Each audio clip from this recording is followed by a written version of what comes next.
जय हिंद दोस्तों, ज्ञानीडू में आप सभी का एक बार फिर से स्वागत है। आज हम लोग का जो आधुनिक भारत है उसमें एक नया टॉपिक है, सामाजिक धार्मिक आंदोलन या सुधार। तो देखिए, सामाजिक धार्मिक सुधार आखिर इसकी क्या आवश्यकता पड़ चुकी थी कि समाज में सामाजिक स्तर पे और धार्मिक स्तर पे सुधार की आवश्यकताएं थी। तो भारत में जो धार्मिक और सामाजिक आंदोलन के जो उद्भव के कारण थे, वो उसके विभिन्न कारण थे या विभिन्न आयाम थे। जब मुगल साम्राज्य का यहाँ पतन हो चुका था, ठीक है, अंग्रेजों ने इसे क्या किया, मुगल साम्राज्य का तो पतन हो चुका था, जो अंग्रेज थे इसे धीरे धीरे और क्या कर रहे थे, यहाँ की जो राजनीतिक जो स्थिरता थी उसको क्या कर रहे थे, वो लोग खत्म कर रहे थे। जिससे क्या हुआ कि भारत में अंग्रेजों का प्रभुत्व बढ़ता गया। शोषण की जो उनकी प्रवृत्ति थी वो तीव्र होती गई, तीव्र मतलब तेज होती गई। भारत परिणाम स्वरूप क्या हुआ कि भारत की जो आर्थिक स्थिति बन रही थी वो कमजोर होती जा रही थी। इसका भारत के सामाजिक जीवन पर भी प्रभाव पड़ा। समाज में कुरीतियाँ आ गई, भेदभाव आने लगा, धार्मिक अंधविश्वास आ गया, ठीक है, ये सारी चीज़ें होने लगी। इसमें क्या हुआ कि 1813 में मैंने आप लोगों को बताया था कि 1813 में ईसाई मिशनरियों को भारत में ईसाई धर्म के प्रचार के लिए अनुमति दे दी गई थी। अब ईसाई मिशनरियां भारत में आती हैं और वो आकर के क्या कर रही है, वो तरह तरह का प्रलोभन दे करके हिंदुओं को, मुसलमानों को ईसाई धर्म में कन्वर्ट कर रही हैं। तो इससे क्या होता है कि यहाँ भी धर्मांतरण की प्रवृत्ति पर व्यापक प्रभाव पड़ा, ठीक। और इस व्यापक प्रभाव को रोकने के लिए यहाँ सामाजिक आंदोलन भी यहाँ के बुद्धिजीवियों द्वारा चलाया गया, ठीक है। दूसरा कारण क्या था,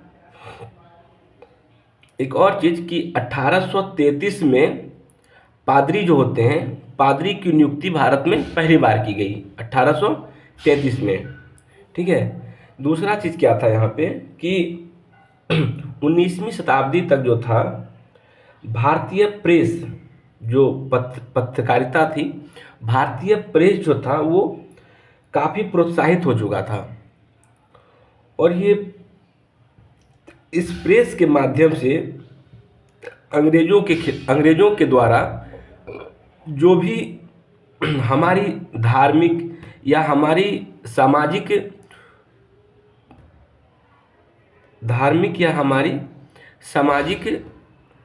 जो हम लोग की पारंपरिक जो था उसको ये लोग क्या कर रहे थे, खंडन करने का प्रयास कर रहे थे। जिसका हमें साहित्य के माध्यम से, समाचार पत्रों के माध्यम से, पत्रिकाएं के माध्यम से हम लोगों को इस चीज़ की पता चल रहा था, ठीक है। तो इन सारी चीज़ों में सुधार के लिए जो यहाँ के बुद्धिजीवी थे उन्होंने क्या किया, समाज को एक नए तरीके से फिर से गढ़ने का काम किया।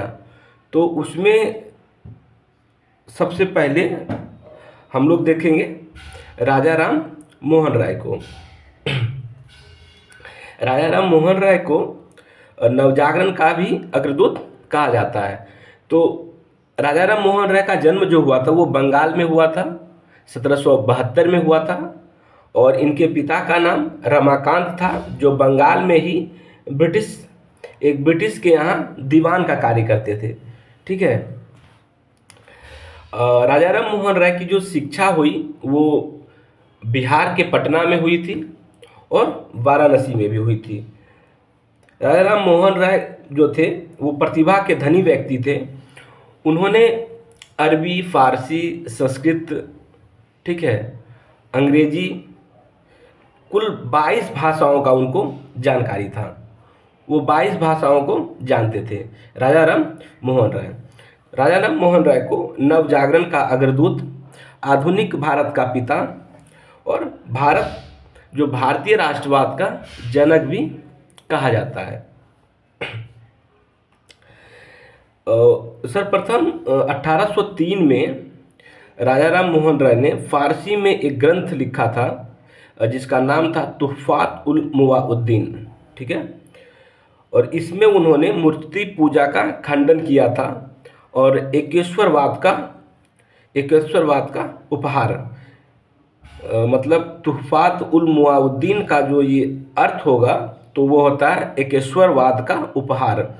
यानी कि राजा राम मोहन राय जो थे वो एकेश्वरवाद को मानते थे। उनका कहना था ईश्वर एक ही है, ठीक है, आप लोग तरह तरह के ईश्वर को नहीं पूजिए। मूर्ति पूजा का वो खंडन करते थे, ठीक। तो 1803 में उनकी एक प्रसिद्ध ग्रंथ आई थी तुहफात उल मुवाउद्दीन, फारसी भाषा में, ठीक है। 1803 में क्या होता है कि उनके पिता की जो थी मृत्यु हो जाती है। रमाकांत की मृत्यु 1803 में हो जाती है और उसके बाद राजा राम मोहन राय जॉन डिगवी जो थे बंगाल में थे, तो वहाँ उनके यहाँ वो दीवान बन के भी कार्य करते हैं। 1815 में आत्मीय सभा की स्थापना 1815 में राजा राम मोहन राय ने किया था।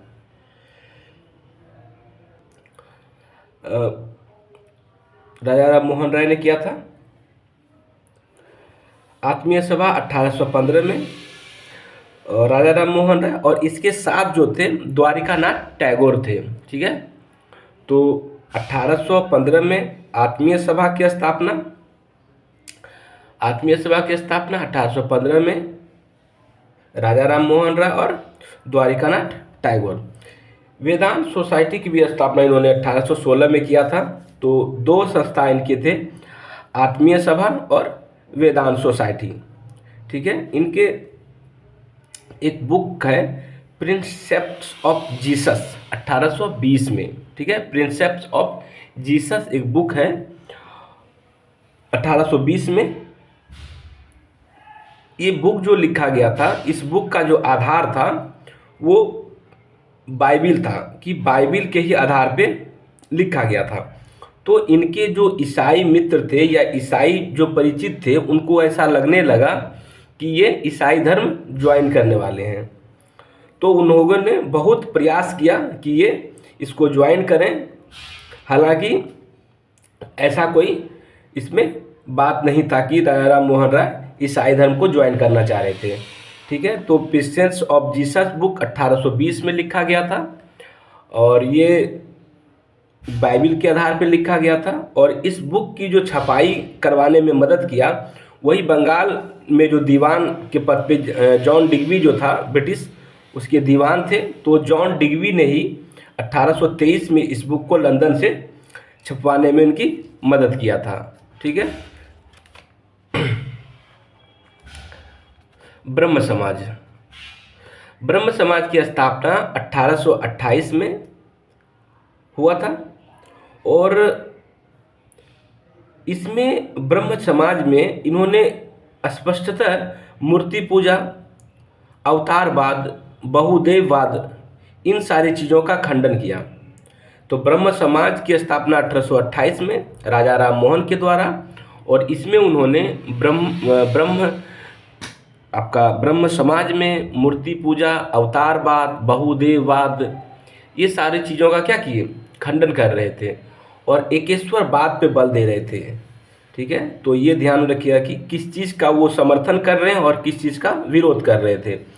तो मैंने बताया कि मूर्ति पूजा, बहुदेववाद, अवतारवाद, ये सारी चीज़ों का खंडन कर रहे थे, और वहीं वो एकेश्वरवाद कि ईश्वर एक है उसका ये समर्थन कर रहे थे, ठीक है। ये हो गया। आगे अब कलकत्ता में एक हिंदू कॉलेज की भी स्थापना की जाती है 1817 में राजा राम मोहन के द्वारा, और इसमें उसकी मदद कर रहे थे डेविड हेयर। याद रखिएगा, जब हिंदू कॉलेज की स्थापना की बात आएगी तो डेविड हेयर मदद कर रहा है। और जो वो प्रिंसेस ऑफ जीसस बुक की छपाई की बात की गई थी, तो आपका वो कौन था? जॉन डिग्बी था। ठीक है। वेदांत कॉलेज की स्थापना 1825 में। अगर वेदांत सोसाइटी बोलेगा तो 1816 में, लेकिन वेदांत कॉलेज बोलेगा तो 1825 में। दोनों अलग हैं। ठीक है। वेदांत कॉलेज की स्थापना 1825 में। पत्रकारिता का अग्रदूत कहा जाता है। ठीक है। राजा राम मोहन राय को पत्रकारिता का अग्रदूत कहा जाता है। एक संवाद कौमुदी बंगाली भाषा में इन्होंने लिखा था।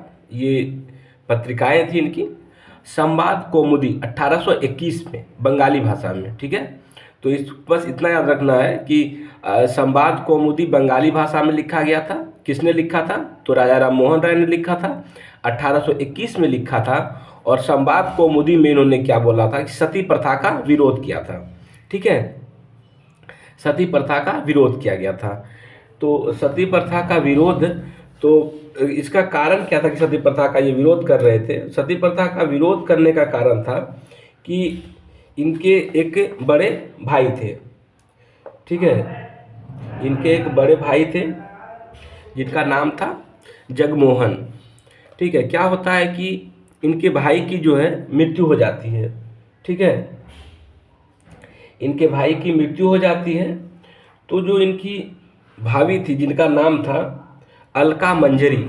ठीक है। जगमोहन इनके भाई का नाम था और इनकी भाभी का नाम था अलका मंजरी। अलका मंजरी को जबरन मतलब चिता पर, जिंदे चिता पे इनको भी चढ़ा दिया जाता है और सती कर दिया जाता है। तो इस चीज़ से राजा राम मोहन राय बहुत दुखी थे।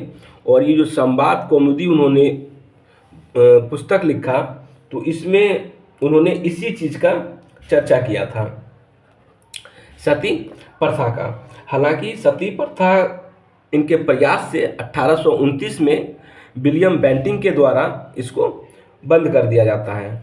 ठीक है। अब इनकी एक प्रज्ञा का चांद इन्हीं की एक पत्रिका है, और ये भी आपका बंगाली में ही है। दूसरा है मीरातुल अखबार, ये फारसी भाषा में है। संवाद कौमुदी बंगाली में था। प्रिंसेस ऑफ जीसस ये आपका ईसाई धर्म से संबंधित था। ठीक है। मीरातुल अखबार फारसी में 1822 में। ब्रह्म निकल मैगजीन जो था इनका अंग्रेजी में था, ये भी 1822 में था। चलिए अब हम आगे कुछ और फैक्ट देखते हैं। तो एक क्वेश्चन पूछता है कि समुद्र पार करके इंग्लैंड जाने वाले पहले भारतीय कौन थे? तो वो थे राजा राम मोहन राय। जो अकबर द्वितीय थे, अकबर द्वितीय मुगल बादशाह, जब उनका पेंशन को लेके समस्या होने लगी तो वो क्या किए? राजा राम मोहन राय को राजा की उपाधि देके। तो क्वेश्चन पूछता है कि राजा राम मोहन राय को राजा का उपाधि किसने दिया था? तो अकबर द्वितीय ने दिया था। अकबर द्वितीय ने। तो राजा राम मोहन राय को अकबर द्वितीय ने राजा की उपाधि देके इंग्लैंड भेजा 1830 में। उस समय इंग्लैंड का राजा जो था वो विलियम चतुर्थ था। ठीक है। और वहीं पर 1833 में इंग्लैंड के ब्रिस्टल में राजा राम मोहन राय की मृत्यु हो जाती है। ठीक। राजा राम मोहन राय की मृत्यु हो जाती है। राजा राम मोहन राय को युगदूत की उपाधि किसने दिया था? तो सुभाष चंद्र बोस ने युगदूत की उपाधि दी थी। ब्रह्म समाज की स्थापना तो 1828 में हो चुका था। जब वो यहाँ से ब्रिटेन चले गए तो क्या हुआ कि उन्होंने ब्रह्म समाज का जो कार्यभार था वो द्वारिका नाथ टैगोर और रामचंद्र विद्यावागीश के को संचालक के रूप में छोड़ा उनको। राजा राम मोहन राय ने बोला कि ब्रह्म समाज की जब देख रेख का जो जिम्मा था वो द्वारिका नाथ टैगोर को सौंप दिया, और उनके साथ में रामचंद्र विद्यावागीश भी थे। तो दोनों को सौंप के वो ब्रिटेन चले गए। फिर 1833 में उनकी मृत्यु के बाद इन लोगों ने उस चीज़ का ब्रह्म समाज का संचालन अच्छे से किया। लेकिन 1843 में क्या हुआ कि द्वारिकानाथ टैगोर जो थे उन्होंने अपने पुत्र देवेंद्र नाथ टैगोर को क्या किया, ब्रह्म समाज के संचालन का कार्यभार सौंप दिया। और देवेंद्र नाथ टैगोर कौन है? रविंद्रनाथ टैगोर के ये पिता हैं। ठीक है, तो फिर क्या होता है, अब आगे जो 1865 में क्या होता है, ब्रह्म समाज में फूट पड़ जाती है। ठीक है, 1865 में ब्रह्म समाज में फूट पड़ जाती है।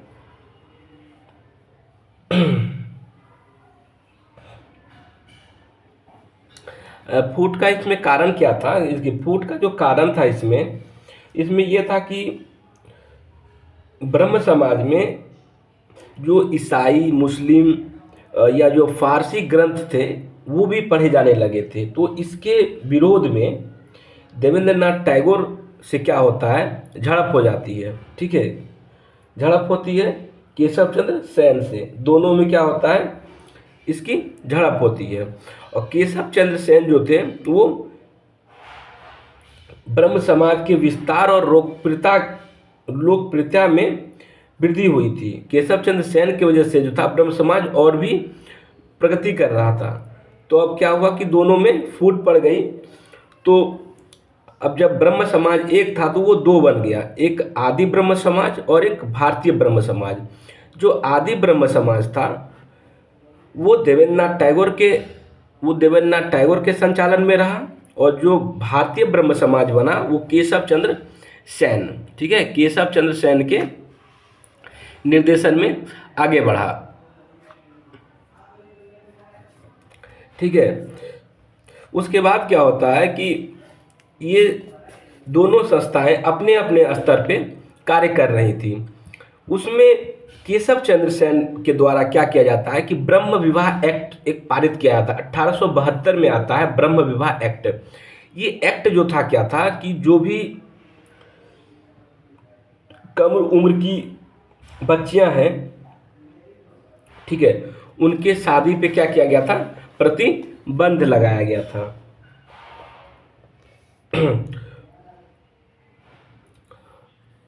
उसके बाद क्या होता है कि आपका जो केशव चंद्र सेन थे, इन्होंने क्या किया 1878 में इन्होंने क्या किया कि अपने ही अल्प आयु की जो पुत्री थी उनका विवाह कर दिया। किसके पुत्री? तो केशव चंद्र की ही पुत्री थी। और ब्रह्म विवाह एक्ट कौन लाए थे? इन्होंने ही ब्रह्म विवाह एक्ट भी लाया था। तो क्या हुआ कि आप ही खुद नियम बना रहे हैं कि बाल विवाह को रोका जाएगा, बहु विवाह प्रथा को रोका जाएगा, और आप ही इस चीज़ का उल्लंघन कर रहे हैं। तो क्या हुआ, ब्रह्म समाज एक बार फिर से टूटा। ठीक है, तो ब्रह्म समाज एक बार फिर से टूट रहा है। और अब ब्रह्म समाज जो बन के आया तो उसका नाम था साधारण ब्रह्म समाज 1878 में। और इस किसके नेतृत्व में हुआ था? तो आनंद मोहन बोस। तो ये 3 पॉइंट है यहाँ पे। पहला ब्रह्म समाज तो राजा राम मोहन राय, अगर आदि ब्रह्म समाज बोलेगा तो देवेंद्र नाथ ठाकुर, और अगर भारतीय ब्रह्म समाज बोलेगा तो केशव चंद्र सेन, और अगर साधारण बोल दिया कि साधारण तो आनंद मोहन बोस। साधारण ब्रह्म समाज 1878 में आनंद मोहन बोस। साधारण ब्रह्म समाज के जो आपके अध्यक्ष थे वो भी आनंद मोहन बोस ही थे।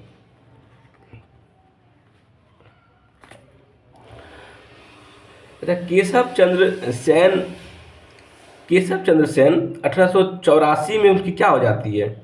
उनकी मृत्यु हो जाती है। उनकी मृत्यु 1884 में हो जाती है। मैक्स पुलर नाम का एक विद्वान है, उसने बोला था कि भारत ने अपना श्रेष्ठतम पुत्र खो दिया। ठीक है, किसने बोला? मैक्स मुलर ने बोला भारत ने अपना श्रेष्ठतम पुत्र खो दिया। किसके संदर्भ में बोला था? तो ये केशव चंद्र सेन के संदर्भ में बोला गया था। तो केशव चंद्र सेन के संदर्भ में ये बात बोला गया था कि भारत ने अपना श्रेष्ठतम पुत्र को खो दिया है। अब हम लोग देखते हैं वेद समाज। देखिए, वेद समाज की जो स्थापना हुई थी वो 1864 में हुआ था। देखिए, ये जो सारे जो आप देख रहे हैं, ये समाज, वेद समाज हो गया, प्रार्थना समाज हो गया, ये सभी का उद्देश्य एक ही था, धार्मिक सुधार आंदोलन। ठीक है। तो वेद समाज जो था उसकी जो स्थापना हुई वो 1864 में मद्रास में हुआ था, और वेद समाज के संस्थापक थे श्री धारायलु नायडू। ठीक है, वेद समाज धारायलु नायडू, वेद समाज धारायलु नायडू। कहाँ पे वेद समाज था? मद्रास में था। इसके प्रमुख सदस्य कौन थे? देखिए, अब क्वेश्चन जो पूछता है संस्थापक तो पूछेगा ही, आपको एक दो और सदस्य का नाम दे देगा उसमें। ठीक है, तो उसके जो प्रमुख सदस्य थे राजगोपाल चार्लू। ठीक है, इसके प्रमुख वेद समाज धारायलु नायडू मद्रास में 1864 में। प्रमुख सदस्य राजगोपाल चार्लू, सुब्रल चेट्टी, पी सुब्रल चेट्टी और विश्वनाथ मुदलियार। ठीक है, ये 2-3 हैं। और एक सबसे महत्वपूर्ण बात है कि दक्षिण भारत का ब्रह्म समाज की स्थापना तो राजा राम मोहन कर रहे हैं, लेकिन अगर बोले दक्षिण भारत का ब्रह्म समाज की स्थापना किसने किया तो धारायलु नायडू, के श्री धारायलु नायडू, वेद समाज। ठीक है। दूसरा प्रार्थना समाज। देखिए, प्रार्थना समाज का जो स्थापना हुआ वो 1867 में, वेद समाज से की स्थापना से आपका 3 साल के बाद। वेद समाज 1864 में, प्रार्थना समाज 1867 में। वेद समाज की स्थापना मद्रास में, प्रार्थना समाज की स्थापना बम्बई में। वेद समाज का संस्थापक श्री धारायलु नायडू थे, और जो आपके प्रार्थना समाज था इसका संस्थापक आत्माराम पांडुरंग था, और इसके साथ से महादेव गोविंद रनाडे। ठीक है, तो प्रार्थना समाज में 2 थे, आत्माराम पांडुरंग और महादेव गोविंद रनाडे, बम्बई में 1867 में। अच्छा, महादेव गोविंद रनाडे को महाराष्ट्र का सुकरात कहा जाता है। ठीक है, महाराष्ट्र का सुकरात महादेव गोविंद रनाडे को। एक और क्वेश्चन है, ये क्वेश्चन बहुत बार आपको मिल जाएगा कि महाराष्ट्र का सुकरात किसे कहा जाता है। पश्चिम भारत में सांस्कृतिक पुनर्जागरण का अग्रदूत, पश्चिम भारत में सांस्कृतिक पुनर्जागरण का अग्रदूत भी महागोविंद रनाडे को ही कहा जाता है। अच्छा, विधवा आश्रम की स्थापना पूना में किसने किया था? विधवा आश्रम की स्थापना पूना में हुआ था, और वो आपके महागोविंद रनाडे के सहयोगी थे केशव कर्वे 1899 में। तो विधवा आश्रम कहाँ था? पूना में 1899 में। ठीक है, विधवा आश्रम पूना में 1899 में। ठीक, केशव कर्वे। और एक और हमने पहले भी बता दिया था आपको कि प्रथम भारतीय महिला विश्वविद्यालय कहाँ बना था? तो बम्बई में 1916 में, ये भी केशव कर्वे के द्वारा। देखिए, महात्मा गांधी के गुरु का क्या नाम था? तो सभी को जानते हैं, गोपाल कृष्ण गोखले महात्मा गांधी के गुरु का नाम था। और अगर गोपाल कृष्ण गोखले का गुरु बोला जाएगा तो रनाडे। ठीक है, महादेव गोविंद रनाडे गुरु थे आपके गोपाल कृष्ण गोखले के, और गोपाल कृष्ण गोखले गुरु थे महात्मा गांधी के। अब हम लोग देखेंगे आर्य समाज से पहले हम लोग देखते हैं दयानंद सरस्वती को।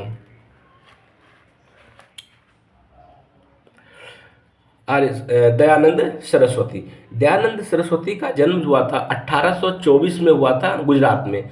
दयानंद सरस्वती का ही नाम था मूल शंकर। याद रखिएगा, मूल शंकर किसका नाम था? दयानंद सरस्वती का। दयानंद सरस्वती के जो गुरु थे पूर्णानंद उनके गुरु थे, और उन्होंने ही दयानंद सरस्वती का नाम यानी कि मूल शंकर का नाम दयानंद सरस्वती रखा था। तो किसने? पूर्णानंद। अब वेद गुरु कौन थे? दयानंद सरस्वती के 2 गुरु हुए। ठीक है, एक आपके तपस्या करने वाले, मतलब योग करने के लिए जो गुरु थे वो पूर्णानंद थे, और एक थे वेद का जो ज्ञान दिए थे तो विरजानंद स्वामी। वेद गुरु कौन थे? विरजानंद स्वामी। ठीक है, और एक थे पूर्णानंद स्वामी। 2 गुरु थे इनके। वेदों की ओर लौट चलो, ये किसका स्टेटमेंट था? तो दयानंद सरस्वती का था, वेदों की ओर लौट चलो। 1863 में हिंदू धर्म के प्रचार के लिए इन्होंने क्या किया? पाखंड खंडनी पताका फहराया था। ठीक है, तो ये क्वेश्चन आप देखिएगा प्रीवियस ईयर में। पाखंड खंडनी पताका जो है ये कहाँ फहराया गया था? तो आगरा में फहराया गया था, हिंदू धर्म के प्रचार के लिए 1863 में दयानंद सरस्वती के द्वारा। आर्य समाज। आर्य समाज की स्थापना 1875 में, ठीक है, बम्बई में। आर्य समाज 1875 में बम्बई में। इसके संस्थापक कौन थे? दयानंद सरस्वती थे। दयानंद सरस्वती को भारत का मार्टिन लूथर किंग भी कहा जाता है, या हिंदू लूथर किंग भी कहा जाता है। तो आर्य समाज का जो मुख्यालय था वो कहाँ था? बम्बई में था। बम्बई में था और 1875 में इसकी स्थापना हुई थी। 2 साल के बाद 1877 में क्या होता है कि बम्बई से आर्य समाज के जो मुख्यालय था उसको लाहौर कर दिया जाता है। और इस वजह से जो आर्य समाज का सर्वाधिक विस्तार होता है वो पश्चिमी उत्तर प्रदेश और पंजाब में, ठीक है। तो आर्य समाज कहाँ था? बम्बई में था और ये 1875 में था और इसके संस्थापक दयानंद सरस्वती थे। 1877 में इसका मुख्यालय लाहौर बनाया गया और इसका विस्तार सबसे ज़्यादा हुआ था पंजाब और पश्चिम उत्तर प्रदेश में। छुआछूत, दहेज प्रथा, बहुविवाह, जाति प्रथा, इस सारी चीज़ों का विरोध भी किया था। किसने? दयानंद सरस्वती ने। अच्छा, दयानंद जो सरस्वती थे, केशव चंद्र के प्रभाव में आकर के इन्होंने संस्कृत के बजाय, जब ये संस्कृत में भाषण वगैरह दिया करते थे, तो केशव चंद्र सेन के प्रभाव में आने के बाद केशव चंद्र सेन ने उनको समझाया कि हमारी जो जनसंख्या है, जो समझने वाली जनसंख्या, वो संस्कृत नहीं समझती। संस्कृत जो उसमें इलिट भाषा थी, मतलब वो बहुत उच्च भाषा थी, तो लोग जो गरीब गुरबा लोग थे वो संस्कृत नहीं समझ पाते थे। तो इसके लिए केशव चंद्र सेन ने दयानंद सरस्वती को इस चीज़ से अवगत कराया था कि आप संस्कृत के बजाय आप हिंदी में व्याख्यान कीजिए। तो 1874 में सत्यार्थ प्रकाश हिंदी भाषा में रचना की गई। किसने किया सत्यार्थ प्रकाश की रचना? दयानंद सरस्वती ने 1874 में, ठीक है। हिंदू धर्म अपनाने के लिए सिद्धि आंदोलन। अच्छा, शुद्धि आंदोलन किसने चलाया था? ये दयानंद सरस्वती ने चलाया था कि जो भी हिंदू कभी किसी के बहकावे में ईसाई धर्म ज्वाइन कर लिए हों या आपका मुस्लिम धर्म ज्वाइन कर लिए हैं, तो उनको हम शुद्धि आंदोलन के द्वारा हम क्या करेंगे? उनको फिर से शुद्ध करेंगे और फिर हिंदू बनाएंगे। तो ये इनका एक इनिशिएटिव था कि हिंदू जो अन्य धर्म में चले गए हैं उनको पुनः हिंदू बनाना। तो शुद्धि आंदोलन चलाया गया था। इन्होंने एक गौरक्षणी समिति भी बनाई थी 1882 में, गौरक्षणी समिति। और इस गौरक्षणी समिति का जो कार्य था, गाय की रक्षा से संबंधित ये कार्य करता था। दयानंद सरस्वती ही वो पहले व्यक्ति थे जिन्होंने स्वराज शब्द की चर्चा की थी, ठीक है। स्वराज शब्द का सर्वप्रथम प्रयोग किसने किया था? दयानंद सरस्वती ने। हालांकि 1906 में जब आपके कलकत्ता अधिवेशन में स्वराज शब्द की पहली बार मांग उठेगी, उसमें अध्यक्ष कौन होते हैं? दादा भाई नौरोजी थे, ठीक। इन्होंने हिंदी को भी राष्ट्रभाषा का दर्जा दिया। हिंदी को राष्ट्रभाषा का दर्जा दयानंद सरस्वती के ही समय में दिया गया। उन्होंने अपने स्तर पर ये चीज़ें की थी। 1883 में उनकी मृत्यु हो जाती है अजमेर में। उन्हें खाने में क्या किया जाता है? कोई कांच को जो है पीस करके उनको पानी के साथ पिला देता है और उनकी मृत्यु हो जाती है 1883 में अजमेर में। वो दिन कौन सा था? दीपावली का दिन। और दीपावली के दिन उनकी मृत्यु भी हो जाती है अजमेर में, ठीक है। 1886 में लाहौर में एक कॉलेज बनाया गया था, DAV कॉलेज, ठीक है, जो अभी भी है। हम लोग देखते हैं DAV कॉलेज, दयानंद एंग्लो वैदिक कॉलेज। इसका पूरा नाम है दयानंद एंग्लो वैदिक कॉलेज। इसकी संस्थापना किसने की थी? लाला हंसराज और लाला लाजपत राय। और 1902 में गुरुकुल विश्वविद्यालय की स्थापना हरिद्वार में स्वामी श्रद्धानंद ने की थी, ठीक है। अच्छा, भारत भारतीयों के लिए ये किसने स्टेटमेंट दिया था? ये स्टेटमेंट था दयानंद सरस्वती का, भारत भारतीयों के लिए। एक और मैंने आर्य समाज देखा, अब आर्य महिला समाज भी देख लीजिए। आर्य महिला समाज की स्थापना देखिए, आर्य समाज 1875 में, और उसके 6 साल के बाद 1881 में आर्य महिला समाज, ठीक है।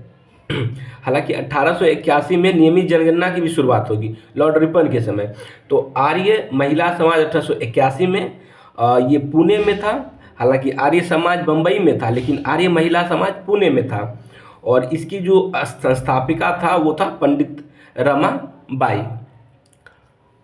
ठीक है दोस्तों, जय हिंद।